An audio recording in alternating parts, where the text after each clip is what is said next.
So before the video begins, I just wanted to make one thing clear. This video isn't intended to be viewed mainly by kids. It doesn't matter how you feel about it or what the video is about, I'm directing it towards an adult audience. I do not control who watches the videos, so all I can do is hope that the audience I'm trying to aim for is the main audience that I am reaching. With that being said, enjoy the video. So I think I completely underestimated the power of this specific class mod for Moze. So when you think of Moze, what items come to mind? I think of the Transformer for her shield, I think of the Bloodletter for her mod, and I think of the Deathless for her artifact. But I think I have found something that, under the right circumstances, can do drastically more damage than this ever could. And the main component for this build is going to be swapping out the Bloodletter mod for the Minesweeper mod. Before this, I was always using the Bloodletter class mod. I thought it was great, it gave a lot of good stats, a lot of good things, and I just was content with that.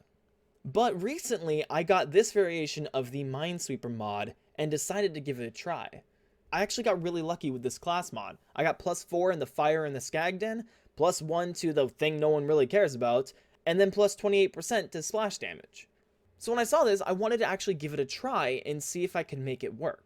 Now the Minesweeper class mod is pretty straightforward. Land a critical hit, and you have a chance to drop a grenade, which explodes shortly after. So if I shoot Jack a couple times, you'll see that a grenade drops from his head, and it explodes and does damage to him. But it doesn't actually explain how the grenade's damage is based off of after it spawns. So as you saw before, when the grenade spawned, it exploded and did about 3k damage or so. Now that's not too bad, especially when you can have a really fast shooting gun and you can spawn a bunch of them. But what's even more interesting about this gun is that you actually have the grenade deal damage based on how much damage the critical hit did. So if I were to do the same thing with my Alchemist, I could shoot him in the face, reload. Okay, he's gonna drop the grenade. If I shoot him in the face, I'll reload. Shoot him in the face, reload, and a grenade spawns and does 39k damage. But the Alchemist is a Torgue weapon, so consecutive hits on an enemy will increase the gun damage based on how many bullets are stuck in him. So if I were to shoot him a couple times and increase my gun's base damage, after I reload, instead of doing that 30k, we're actually doing 60k.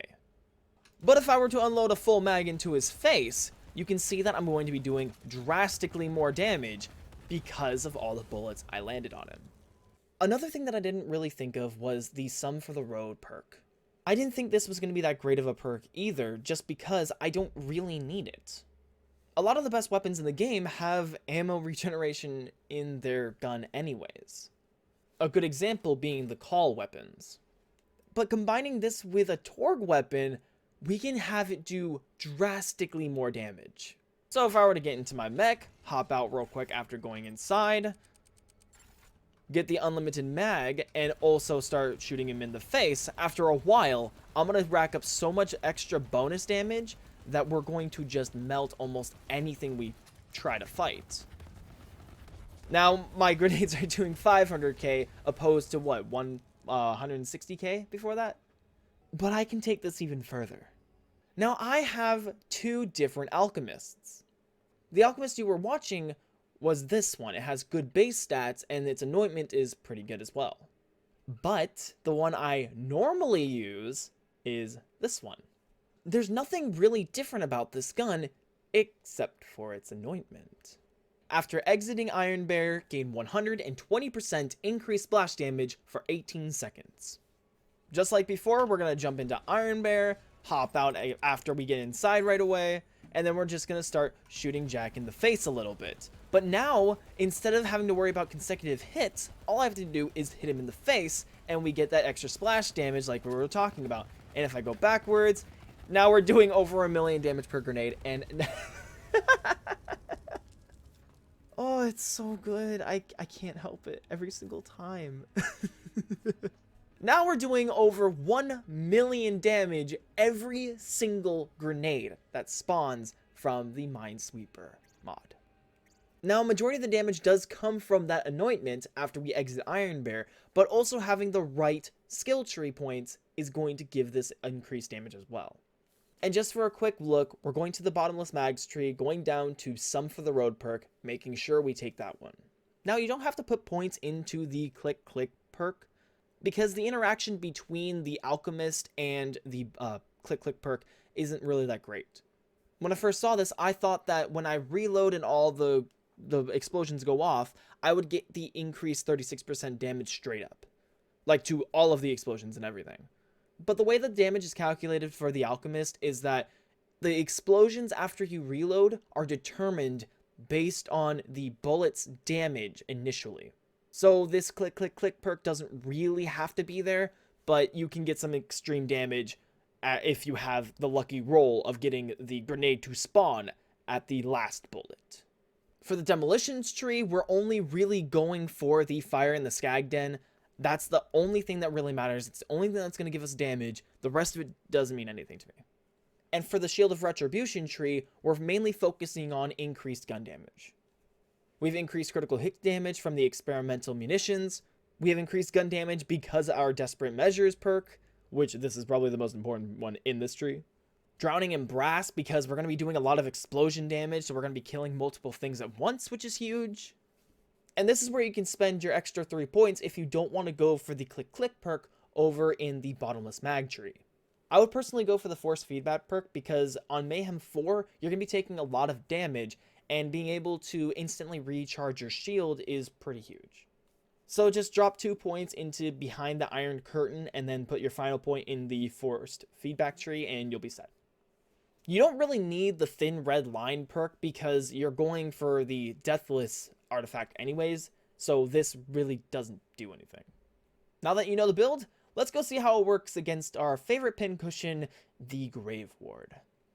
Alright, so first you're just going to jump into the pit, go into your mech form, bunny hop your way over to this little corner right here to dodge the falling balls, wait for Grave Ward to reset your duration for your mech itself, try and hop around to get yourself the best accuracy you can, consecutively hit his middle spot right here, and then once you reload, just watch his health drop down and get completely killed in 1 set.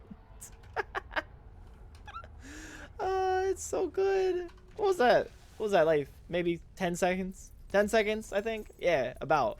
Alright, let's see how it faces against someone who's going to move around a little bit more, like maybe Troy or something.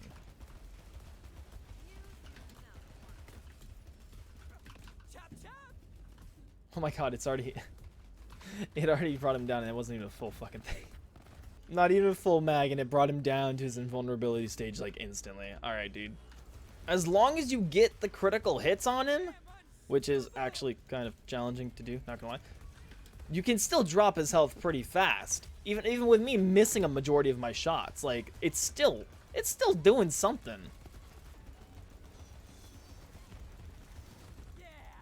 Oh, don't stand there. Don't stand there. But let's go against someone who's one of the hardest bosses in the game to fight, Tyrene. And here's where this mod shines. Jump on this bitch's back. What? Oh, okay, wait, hold on. Jump on this bitch's back. Straddle up. Get into that mech. Jump out. And just unload on her eye. She can't do anything. Like, you can't do anything about this. Whole thing. Jump back. Explode. And there goes range immunity again.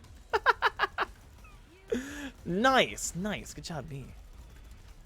Ooh, ooh, ooh, ooh. Let me get that. Let me get that, though. Hold on. Stop walking. Oh. Okay, well, yeah, you saw what I did. I died, but you saw what I did. You saw. So it don't matter. Now, all of this was on Mayhem 4, and on Mayhem 4, you have to play around what your enemy is weak to.